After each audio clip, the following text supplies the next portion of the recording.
Sir ఎలా ఉంది కూటమి ప్రభుత్వం వచ్చి 1 ఇయర్ అవుతుంది. గతంలో జగన్మోహన్ రెడ్డి గారు అన్నప్పుడు ఎలా ఉందంటారు? చంద్రబాబు నాయుడు వచ్చినప్పుడు ఎలా ఉందంటారు? జగన్మోహన్ రెడ్డి గారు ఉన్నప్పుడు పేదలకి వాళ్ళ జేబుల్లో వెళ్ళి పడిపోయింది.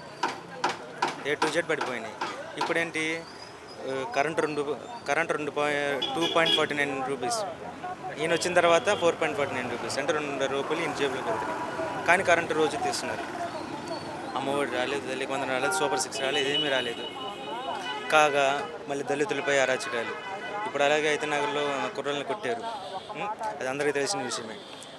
ఇట్లా ప్రతి ఒక్కటి అరాచకం చేసుకుంటూ వెళ్తున్నారు. పైకి పోలీసులు ఆపటం, పోలీసులు మరీ దారుణంగా వ్యవహరిస్తున్నారు. అంటే చూస్తున్నారు కానీ ఇప్పుడు ఈ కూటమి ప్రభుత్వం వచ్చినాక దళితుల మీద దాడులు కానీ ఇప్పుడు పిఠాపూర్లో ఒక డిప్యూటీ సీఎం ఉన్నటువంటి ప్రాతిపద్యం వహించినటువంటి పిఠాపూర్లో దళితులు వెలివేయడం కానీ ఈ పరిస్థితులు ఎలా చూస్తారు? అంటే ఈ కూటమి ప్రభుత్వం వచ్చినాక కూడా ఎక్కువగా జరుగుతుంది. గతంలో ఉండే కానీ ఇప్పుడు ఎక్కువ బాగా జరుగుతుంది. దళితులపై ఏమైనా జరిగితే ఏం మాట్లాడారు పవన్ కళ్యాణ్ గారు? ఇంతకుముందు దళితులు ఏదైనా చేస్తే వీళ్ళు ఎట్లా చేస్తున్నారు, వాళ్ళు ఎలా చేస్తున్నారు, వీళ్ళకి అంతా తెలుస్తాం అది అని చెప్పారు. ఇప్పుడు దళితులపై అంత దౌర్జన్యం జరుగుతున్నా వాళ్ళని రోడ్డు కూడా ఎక్కనివ్వట్లేదు. రోడ్లు ఎక్కనివ్వట్లేదు, కనీసం షాపుల దగ్గరికి రానివ్వట్లేదు, ఏం చేయనివ్వట్లేదు. వాళ్ళని వెలివేసారు. అయినా ఇప్పుడు ఎవరే మాట్లాడరు. జగన్మోహన్ రెడ్డి గారు 2.2 అనేది లోడింగ్ చేస్తున్నారు. ఆర్ఆర్ఆర్ రాజారెడ్డి రాజ్యాంగం అది అమలు పరుస్తాం. 2029లో కంపల్సరీ అమలు పరుస్తాము. ప్రతి ఒక్కరికి చెప్తున్నాము. ఎవరెవరైతే ఇప్పుడు మాది ప్రభుత్వం వచ్చింది అని ఎగిరి పడుతున్నారో మాలాంటి వాళ్ళు చాలామంది బ్యాక్ సైడ్ ఉన్నారు.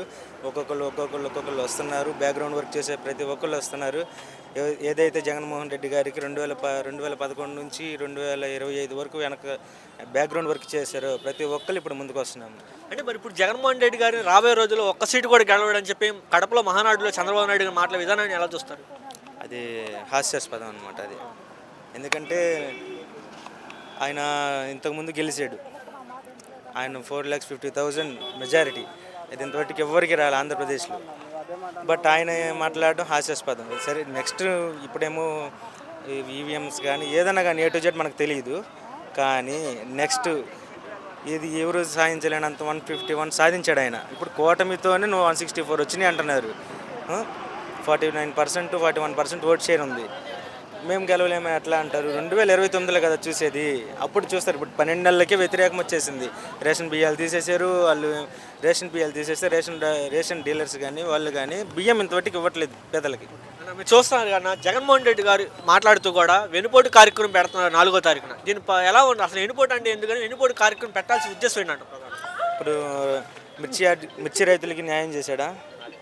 మిర్చి రైతులకి న్యాయం చేయలేదు. వడ్డీ వ్యాపారులకు న్యాయం చేయలేదు. మొక్కజొన్న కొంటున్న వాళ్ళకి న్యాయం చేయలేదు. సూపర్ 6 వేయలేదు. సూపర్ 6 లేదు, సూపర్ 7 లేదు. ప్రజలందరినీ తీసుకెళ్ళినట్లు ముంచేశారు. సరే వెన్నుపోటు కాక ఇంకేం చేస్తారు? 1 సంవత్సరం అవుతుంది ఆయన వచ్చి. ఏం హామీలు ఇవ్వకుండానే మహానాడులో హామీలన్నీ అమలుపరిచామని చెప్పాడు. అప్పుడు ఇది పెట్టడం తప్పులేదు కదా. వెన్నుపోటు రేపు రాష్ట్ర వ్యాప్తంగా చేస్తున్నాము. ప్రతి కాన్స్టిట్యున్సీలు, ప్రతి మండలంలో, ప్రతి ఊర్లో, ప్రతి నాయకుడు, ప్రతి కార్యకర్త, ఎంపీటీసీ, జడ్పీటీసీ ప్రతి ఒక్కరు వచ్చి రేపు పాల్గొని దాన్ని విజయవంతం చేయాల్సిందిగా కోరుచున్నాము. చేస్తాము. అంటే అసలు 1 ఇయర్లో ఎప్పుడు లేని విధంగా నాకు తెలిసినంత రాష్ట్రంలో ఎన్నడూ లేని ఈ కూటమి ప్రభుత్వం ఎంత వ్యతిరేకత రావడం భావన ఏంటంటే కారణం ఏమిటంటే జగన్మోహన్ రెడ్డి గారు ఈ నా వల్ల కాదు, నేను చేయలేనని చెప్పారు. నేను చేయలేని కూడా నేను చేసి చూపిస్తా అని చెప్పిన ఆయన చంద్రబాబు నాయుడు గారు. అందుకని ప్రజలందరూ నమ్మి ఓట్లు వేసారు ఇస్తారని. జగన్మోహన్ రెడ్డి గారు ఎంత ఇచ్చారు? ఆయన పలావ్ పెట్టాడు, ఈయన బిర్యానీ పెడతాడు. దానివల్ల వేసారు. పలావ్ లేదు, బిర్యానీ లేదు. అన్న మీరు చూస్తారుగా ఎలక్షన్ ముందేమో సంపద సృష్టించి నేను పథకాలు పంచుతా అని చెప్పాడు. కానీ ఈ రోజునేమో తమ్ముళ్ళు సంపద లేదు, ఖజానా ఖాళీ అయిపోయింది, సంపద సృష్టించే భాగం ఏదైనా ఉంటే చెవులో చెప్పమన్నాడు. ఒక 40 సంవత్సరాల ఎక్స్పీరియన్స్ ఉన్న వ్యక్తిగా అలా మాట్లాడడం ఎలా చూస్తావు? అలా మాట్లాడడానికంటే సంపద అయితే సృష్టిస్తున్నారు. మరి అది ప్రజలకు వస్తుందో రావట్లేదు మీకే తెలియాలి. అమ్మఒడి పడలేదు, సూపర్ 6 అన్నారు. ఏమీ రాలేదు. రైతు భరోసా ఇంత బట్టి పడలేదు. గిట్టుబాటు ధరలు లేవు. పెట్రోల్ డీజిల్ ధరలు బాగానే ఉన్నవి. అవి పెరిగే ఉన్నవి, తగ్గించలేదు.